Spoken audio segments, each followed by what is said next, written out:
Bismillahirrahmanirrahim. Qala Rasulullah sallallahu alaihi wasallam, ma ja'ani Jibril illa amarni bihataini da'watain. Allahumma rzuqni tayyiban wasta'milni salihan. Rawahul Hakim. Maja'a ora temukani ing ingsun sapa Jibrilu malaikat Jibril. Malaikat Jibril itu kalau datang kepada saya maksudnya Kanjeng Nabi. Illa amaroni angin perintah sapa Jibril ni ing ingsun bihataini da'wataini kelawan ikilah donga luru rupane Allahumma rzuqni tayyiban. Allahumma du Allah urzuqni mugi maringi panjenengan ni kula tayyiban ing rezeki kang halal. Jadi setiap hari kita itu minta rezeki yang bagus, rezeki yang tayyib, halalan tayyibah. Wasta'milni sholihan. Wasta'milni lan mugi nglakokaken panjenengan ni ing ingsun ing kula sholihan ing kebagusan. Jadikan kami ini orang yang baik ya. Jadi doa ini selalu penting ya. Seorang yang sudah hebat, yang luar biasa, Rasulullah Shallallahu Alaihi Wasallam itu masih diajari doa seperti ini ya. Yang ngajari adalah malaikat Jibril. Allahumma rzuqni thayyibah wasta'milni shalihah ya. Jadi malaikat Jibril ngajari Nabi doa-doa. Kita umat Kanjeng Nabi harus juga rajin berdoa. Berdoa itu ibadah, optimis ya. Orang kalau rajin berdoa berarti dia masih hidup optimis. Karena doa ini kan harapan, permohonan. Lah kalau doa aja sudah enggak, berarti hidupnya tidak ada harapan sudah. Makanya rajin berdoa ini penting. Rawahul Hakim an Hanzalah. Selanjutnya majalasa orang lungguh sapa kaumun kaum yadhkuruna kang padha nyebut sapa kaum Allah ing Allah Ta'ala illa nadahum angin undang-undang itu memanggil, menyeru hum ing mengkono kaum sapa munadin malaikat kang ngundang, malaikat yang bersuara mengundang, mengajak, menyeru minas sama'i sangking langit ujabakan kumu maghfuran lakum. Kumu ngadek sira kabeh maghfuran halikang den sepura diampuni sapa lakum maring sira kabeh. Jadi majelis zikir apa itu tahlil, istighosah, pokoknya kumpulan yang di situ mengingat Allah mendapatkan anugerah. Ada malaikat yang mengumumkan semuanya diampuni dosanya oleh Gusti Allah. Makanya majelis-majelis zikir ini harus dihidupkan di kampung, di pondok, dimanapun. Zikir, kumpul bareng-bareng, tahlil, istighosah, pengajian. Ini harus dilestarikan. Kehidupan hari ini membuat orang jarang kumpul. Akhirnya lewat YouTube. Sebetulnya kumpul sendiri ini penting ya. Kumpul ini penting. Perkumpulan berzikir, berdoa, itu Allah menurunkan rahmat. Dan disitulah orang-orang diampuni oleh Gusti Allah. Jadi walaupun musim pandemi seperti hari ini, kumpulan tetap. Ya mungkin pakai protokol kesehatan, jaga jarak, ya bagus. Pakai masker, oke. Kalau anak pondok ini kok nggak pakai masker? Ya karena anak pondok ini kan sudah steril, sudah kumpul seomah. Kemarin saya diprotes hall Bayi Anwar, anak-anak kok nggak pakai masker. Saya bilang loh, lah anak-anak ini sudah berbulan-bulan kok kumpul sak kamar, sudah steril. Ibaratnya saya sama istri saya, masa harus pakai masker? Mbak bojone, mbak anaknya, ya nggak perlu masker kan, sudah satu rumah. Kalau itu tamu, harus pakai masker. Orang luar masuk pondok pakai masker. Protokol kesehatan bagus, tetapi jangan menghalangi orang berkumpul. Bikin maulid ya. Ini jangan sampai hilang ya. Nanti malam kita, ini malam Jumat ya, nanti malam kita bikin sholawatan. Penting rek, ya penting. Orang berkumpul baca sholawat, membaca sejarah maulid, itu ditemukan di situ rahmat Allah, turun rahmat Allah, turun ampunan, turun malaikatnya Gusti Allah. Makanya majelis itu harus dijaga kesopanan. Sholawatan ya sholawatan, tapi gak usah joget-joget ya. Sholawatan boleh ya, apa semangat ya, tapi ojo dipadakno mbek dangdut. Karena ini apa? Sholawat itu artinya berdoa untuk Kanjeng Nabi. Mosok ora ambek ngene-ngene. Tunggu ta laopo ya. Jadi sholawat tadi penting, apalagi ini bulan Maulid Nabi Muhammad SAW. Jadi bulan Maulid ini kita menambah sholawat, zikir, dan juga mengingat sejarah Nabi.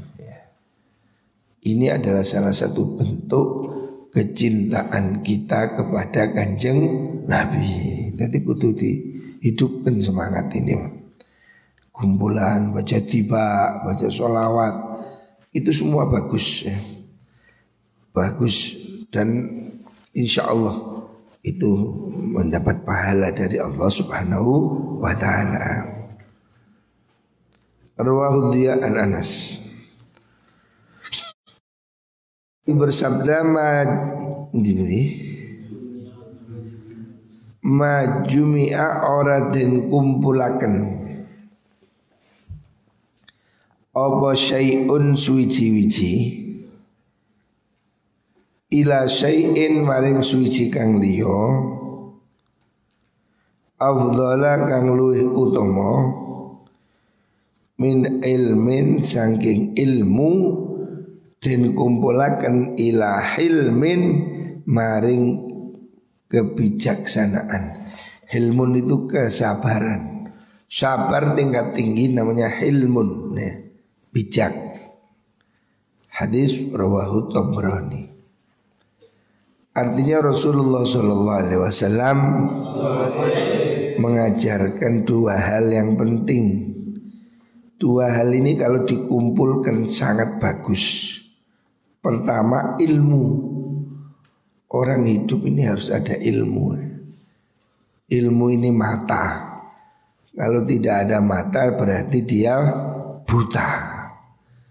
Mata, keindahan hidup ini harus ada mata. Ilmu ini mata, mata hati kita, mata nurani kita. Harus ada ilmu. Setelah itu tambahkan bijak. Hilmun itu sabar tingkat tinggi. Namanya bijak sana. Ini sifat yang bagus. Sifatnya Nabi, sifatnya wali.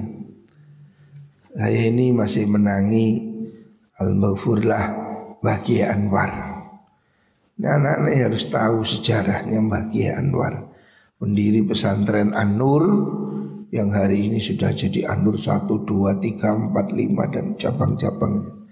Baqi Anwar itu orang yang bijak, sabar. Saya tidak pernah lihat beliau marah, diem, tidak pernah pidato aja nggak pernah. Jadi Baqi Anwar tidak pernah naik podium, pidato tidak pernah, khutbah di masjid juga nggak pernah. Jadi orang yang sangat pendiam Baqi Anwar itu diem. Ya kalau ngajar kitab, ngajar, baca kitab. Beliau itu dulu ngajar Sulam Taufik, Bidayah, Ihya gitu. Ya ngaji kitab begini. Tapi kalau pidato di podium, di khutbah, beliau tidak suka. Jadi beliau itu orang yang menghabiskan waktunya dengan zikir, baca Quran. Baca Quran setiap hari. Qurannya kecil, saya masih ingat. Jadi Baqi Anwar punya Quran kecil, dipegang terus. Baca Quran terus setiap hari. Pagi, siang, malam. Beliau itu ahli Al-Quran. Sehari-hari pegangannya Al-Quran. Kalau daus sedikit-sedikit, saya datang ya. Tekon di apaan? Ya istilah. Tidak pernah ngobrol. Jadi beliau itu kalau ada tamu ditemui. Tapi ya sebentar, apa minta doa didoakan, minta apa. Jadi beliau itu orang yang ramah, pendiam ya, dan bijak. Jarang ya kita melihat orang yang punya tawadhu, sangat tawadhu. Baqi Anwar itu biasa di depan rumah recik halaman ada terwelu, tahu terwelu? Bukan terwelu, sing gak duwe kuping apa sini? Marmut. Nah, Baqi Anwar itu ngingu marmut di depan rumah. Kalau anak-anak santri nggak ngarit ya Baqi Anwar ngarit sendiri, carikan suket sendiri.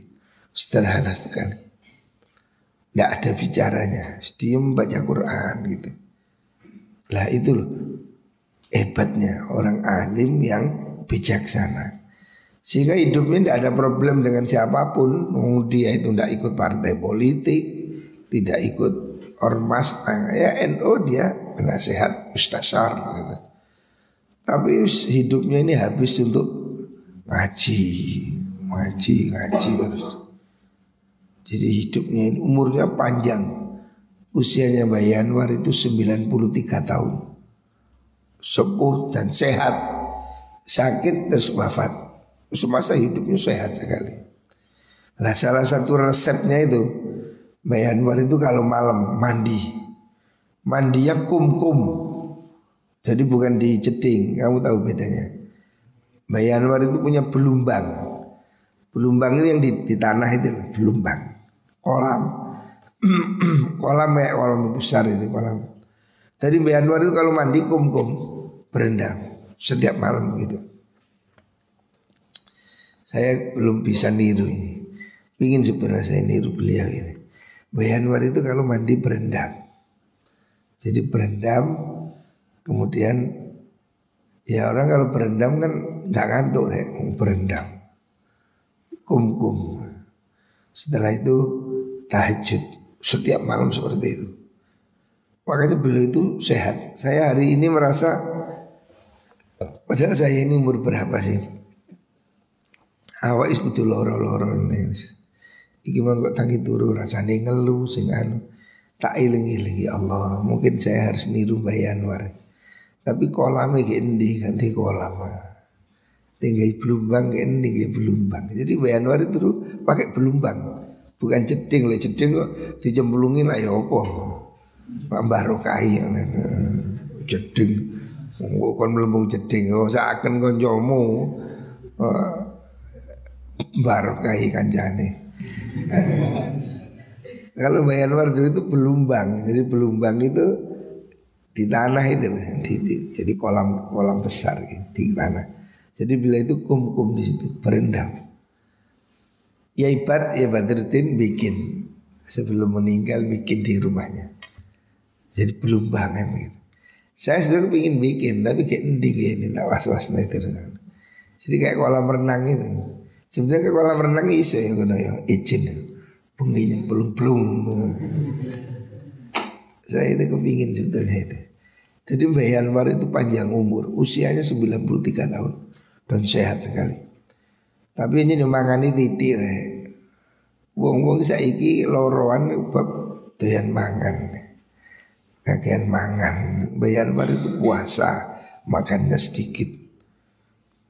Jadi beliau itu sehat sekali, umur 93 tahun. Baca Quran enggak pakai kacamata, baca Quran setiap hari. Jadi itu Masya Allah berkah ya. Saya ini pingin niru ya, nggak belum bang ending sih. Tak pikir ya kan. Rawahu Tabrani. Selanjutnya kala Rasulullah Sallallahu Alaihi Wasallam, ma hakum ri'in muslimin lahu syai'un yusafihi yabitu lailataini illa wa wasiyatuhu maktubatun indahu. Rasulullah Sallallahu Alaihi Wasallam mengajarkan supaya orang ya, kita nulis wasiat. Nah ini penting ya. Jadi kamu itu harus nulis wasiat, tulisan. Kalau saya mati, opo kendile kayak nosopo. Jadi wasiat kalau mati. Jadi Nabi itu menganjurkan begitu. Kita itu siap mati. Dan kalau mati itu meninggalkan wasiat. Kalau umpamanya punya harta, hartanya untuk ini, untuk itu gitu. Wasiatnya. Mahakum ri'in muslimin ora ono utawi hake wong suci. Mahakum ri'in ora ono utawi hake wong suci muslimin kang Islam.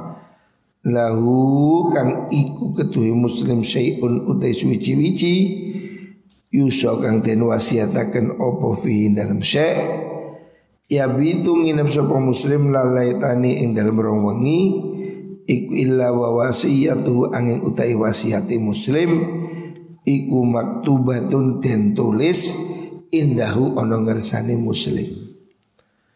Jadi orang ini hendaknya punya wasiat tertulis yang disiapkan setiap hari.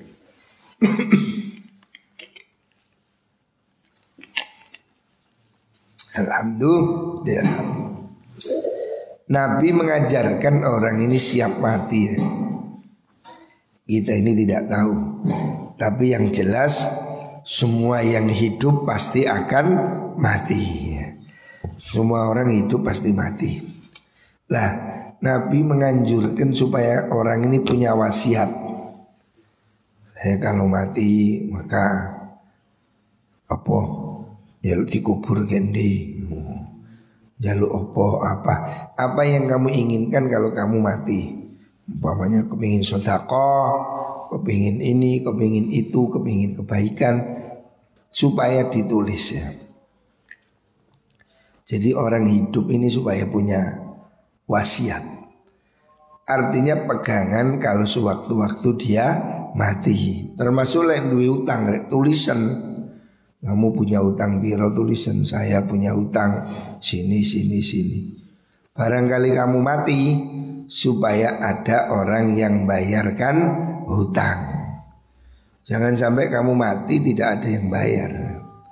Nah ini kalau kamu punya hal penting tulisan. Saya punya hutang, saya punya pinjaman, saya kepingin apa, dan tuliskannya. Tuliskan apa yang ingin kamu wasiatkan sebagai pengingat dan persiapan bahwa kita sewaktu-waktu akan mati. Ya muka-muka diparingi panjang umur. Tapi kalaupun mati ya muka-muka mati husnul khatimah. Amin Allahumma amin. Rawahul Bukhari wa Muslim. Selanjutnya Nabi bersabda ma khaba man istakhara wala nadima man istasyara wala ala man iqtasada. Kanjeng Nabi menyarankan supaya segala sesuatu diputuskan dengan hati-hati. Salah satunya dengan cara istikharah. Mahoba ora bakal rugi sapa man wong istakhara kang istikharah sapa man. Orang yang mau istikharah ini minta petunjuk langsung dari Gusti Allah. Jadi istikharah namanya sholat istikharah, sholat 2 rakaat. Kalau kamu ada sesuatu pilihan penting, umpamanya diamar turu ae. Ini saya tamat aliyah, menikah apa kuliah. Bingung antara menikah dengan kuliah. Istikharah, sholat 2 rakaat, minta petunjuk pada Allah. Ya Allah, yang bagus mana? Apakah saya menikah ataukah kuliah? Nanti Allah akan beri petunjuk. Tidak harus ngimpi ya. Istikharah itu tidak harus mimpi. Kadang orang salah paham, istikharah terus nunggu mimpi. Belum mimpi istikharah lagi. Istikharah itu tidak untuk mencari mimpi, cuma minta petunjuk Allah. Petunjuknya bisa jadi tanpa mimpi. Umpamanya kamu dengan setelah istikharah menjadi mantap. Mantap ini, itu juga petunjuk ya. Atau kamu tidak jadi karena tahu lihat ini kurang begini. Jadi istikharah itu tidak harus mimpi ya. Tapi kamu mendapatkan petunjuk, mohon petunjuk langsung dari Gusti Allah. Jadi kamu istikharah, ya Allah, saya ada 2 pilihan antara Siti Markonah dan Siti Marjinah. Milih mana ini? Lah itu istikharah. Mana yang lebih baik? A atau B atau tidak semua? Nah ini istikharah. Mohon bimbingan langsung pada Gusti Allah. Ini bagus. Kamu tidak akan rugi kalau kamu mau istikharah. Belajar sholat istikharah untuk hal yang penting. Bingung tumbas kerupuk nopo gedang goreng, gak usah istikharah. Niki jajan nopo nggih, ndak usah istikharah.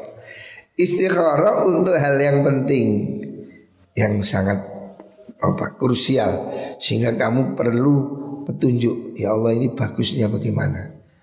Karena kadang sesuatu itu kelihatan baik, ternyata di dalamnya kurang baik.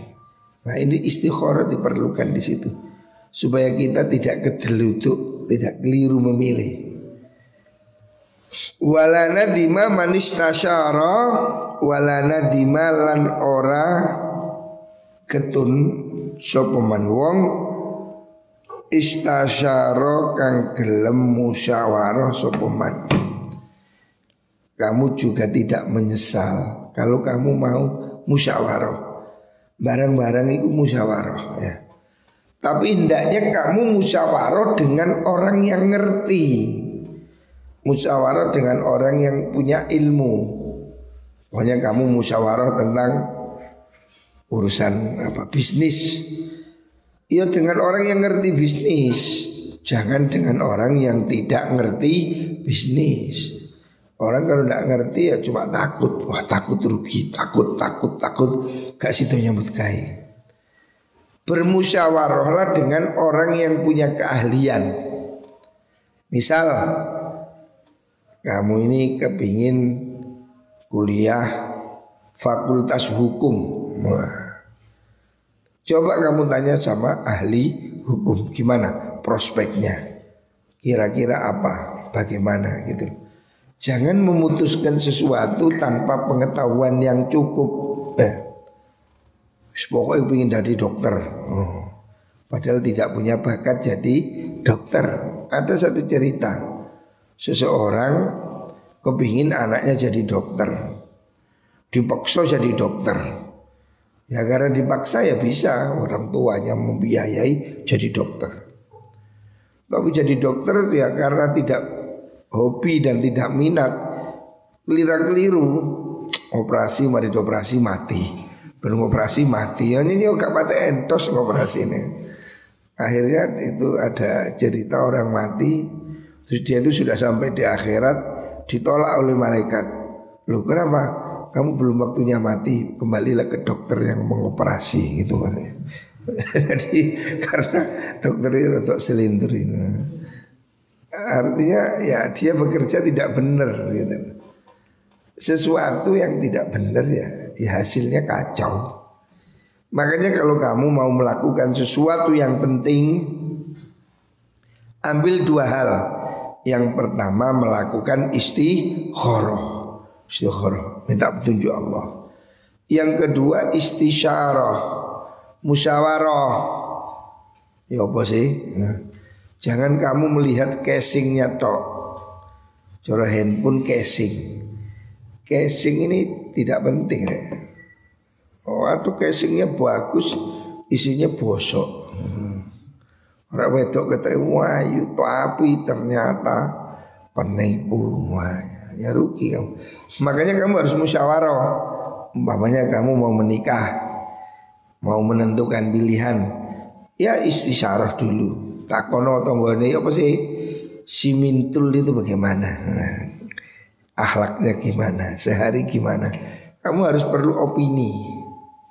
Tanya tetangga, tanya temannya.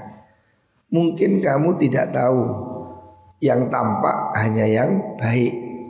Orang ini kalau pacaran kan kelihatan yang bagus-bagus tok, elek gak gitu. Makanya kamu harus membuat musyawarah, bertanya.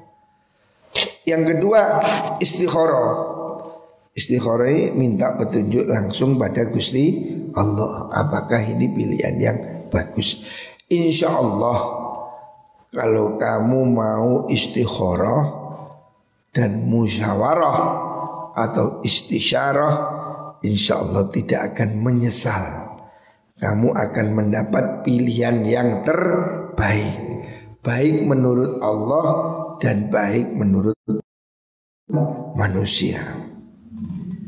Wala ala man iqtasada, wala ala lan ora bakal melarat, tidak akan melarat kesusahan. Sapa men wong iqtasada kang sedengan sapa man. Iktisad kalau bahasa sekarang ekonomis.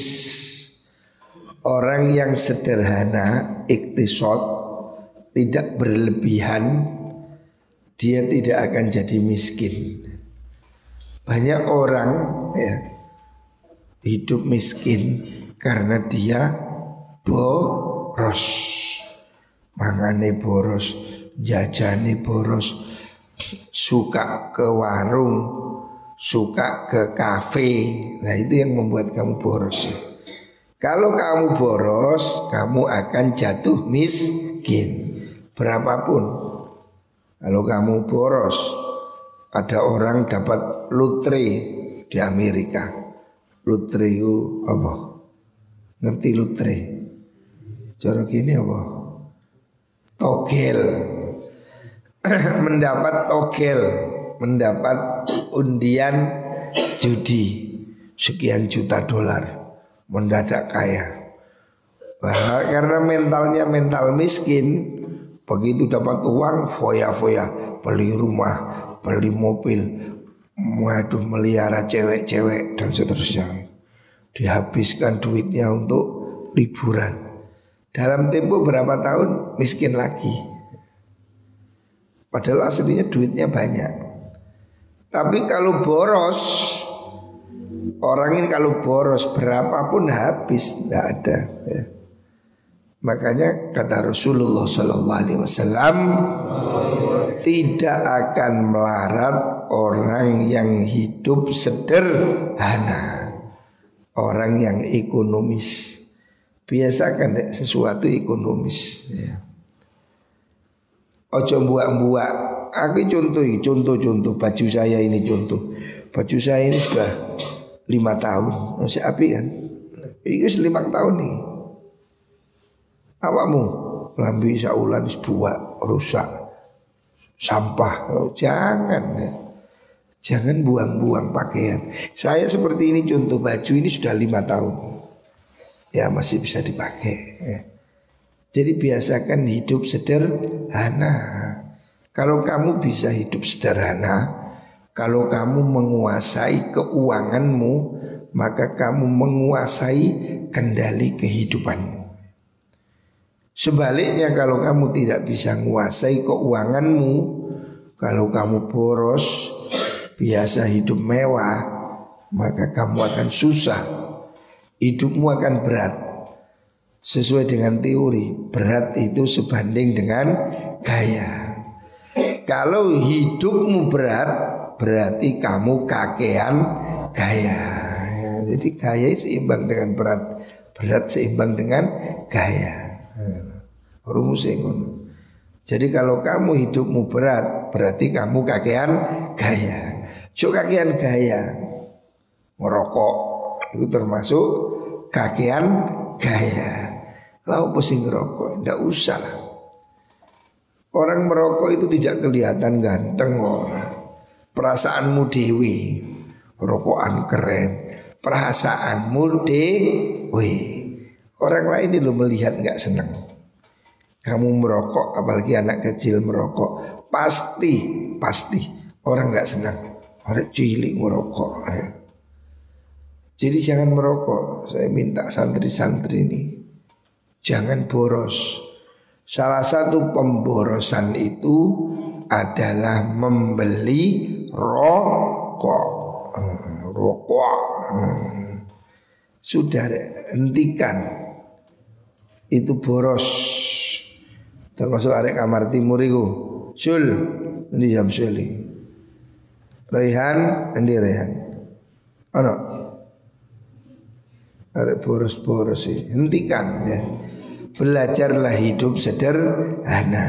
Muka-muka diberkahi Allah Subhanahu wa ta'ala.